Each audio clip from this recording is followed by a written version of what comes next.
Now here I want to bring out the difference when we are talking of interview schedules.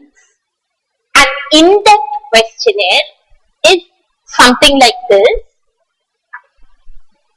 where you will have details, you will provide codes, numbering, you will quantify the data.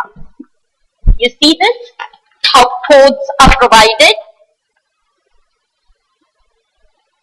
But a schedule is not like that. You go with a set of questions. Like in the focus group discussion, you go with a set of questions. To an extent, you allow the free flow of conversation. It's conversation, it's friendship, it's building rapport between people.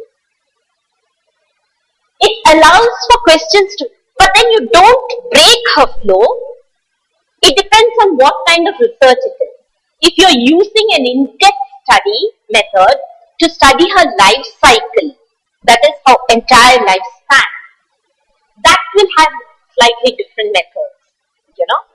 And it's not that, now tell me the story of your life from the day you were born. That's not the way you go about it. But if it is a very focused thing like participation in a trade union movement or in one of these mass-based campaigns which are going on here, you focus it. Of course, her background is important because historically sometimes, especially poor people, they will not remember the exact day when an event happened. You know, like the Tebaga movement or struggle for land rights in Dhulia districts. They will not remember the day when this movement happened. But they will say something like that, I remember, at that point of time, my son was just born. So, you know, you have to use the technique because very often women or people, poor communities will remember it from some other event which happened. We also don't remember dates always, but we will remember how it happened when I was in college. So you will have to correlate and use substantive other information. Interview schedules don't encourage yes/no answers.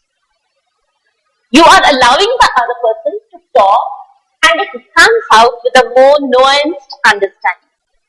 Like for instance, in many movements, like even the Naxalite movement, many women are part of it. You know, the armed struggle which is going on throughout India, or rather in central parts of India, many women are part of it. If 10 years down the line, history is being written, it's likely it will be as if it's only men who participated. But you want to record what women did also. There are many things which happen in women's lives which you want to know. So you will interview people like them. You will also ask them very personal questions, but it needs privacy and of course confidentiality, etc. But you'll ask very personal questions. Then I told you about the interview, and when you raise questions, it's not to interfere, but to allow them to speak. So the schedule is only to tick memory. You may have to keep going back for in-depth interview, and it should be conversation, which is not always inconsequential. Then, when we write or when we look at the data, there will be some contradictions.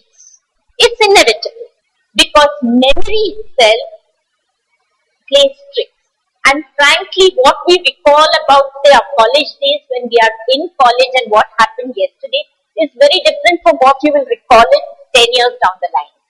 So contradictions which come out, you have to straighten out. You have to try for clarification and try to get other explanations for the contradiction.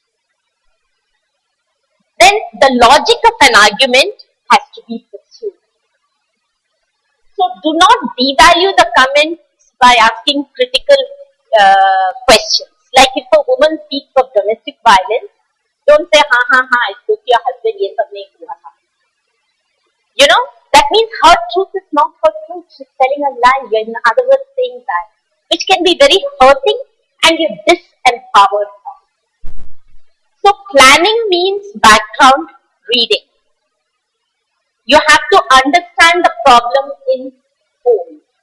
You have to be able to identify who will give you the best data and then go accordingly. Obviously, if I am going to look at something which happened in 1970s, it has to be older women. It can't be young girls. So as simple as that, there is a strict ethical code required, and if you are using field investigators, they need training. It should be in the home code. It should be taped because you can't write every single word, and even the silences contribute something. Even the silences, supposing you ask a question and she doesn't want to answer, you respect her. But that has a meaning. And more than one interview is needed. As I said, sometimes you will have to use photographs, film clippings to fix memory. If you're doing a life history study or a oral history study, a family album makes a difference. Just ask her to explain that, because people are not always aware, they're not always conscious, they don't always reflect on what happened in their life. And permission to record. As I said earlier, multiple sources of investigation, and we need to look at, if possible, written records. If I'm studying a particular movement, I will have to look at the records, newspaper clippings and many other clippings which emerged or was produced at that time. Then I told you, if it's a slum development, in-depth interviews are possible with the slum dwellers and the bureaucrats to say where that deficit came from. These are some interesting questions. In a way, it needs to be, you can't write down each and every question you will ask. It's a schedule. If you are looking at school education, you prepare a schedule and then you allow them to talk. It's very interesting because people don't always remember, but they'll remember anecdotes. Then you can ask for clarity. So these are some of the issues you will have. Now, transcribing notes is a very difficult thing, especially if you have audio recorded, which all of you understand how difficult it is. You have to keep playing it repeatedly to get an accurate thing. If there are gaps, there will be gaps. There will be slight differences in memory and recall. You have to do cross-referencing by doing library research.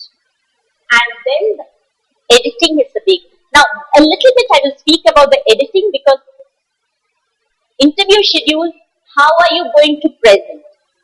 If it's an oral history, is it in her own voice, in the first person? Or is it going to be in the third person, as a case study? You can build it up as a case study. It can be as if she is speaking. Now, the oral word and the written word has considerable difference. The oral word, because you use gestures, eye contact, but written word has to be technically correct, grammatically correct. Words should mean exactly the same. So these are choices. Do you want to keep it as authentic to the original interview, or are you going to modify? These are also issues you need to do. But the most important thing is, you can't publish anything about anyone without going back to her and getting her ethical clearance. So these are the decisions you have to make, which I've touched upon. It could be like a dialogue, it could be like a case study, it could be excerpts. Sometimes what people do is take excerpts from an interview and put it in relevant places. You might have seen these small boxes which you use for situational analysis, etc. That is a possibility. Or you can be as authentic to the original and keep a very detailed interview. But a care should be taken not to quote the person out of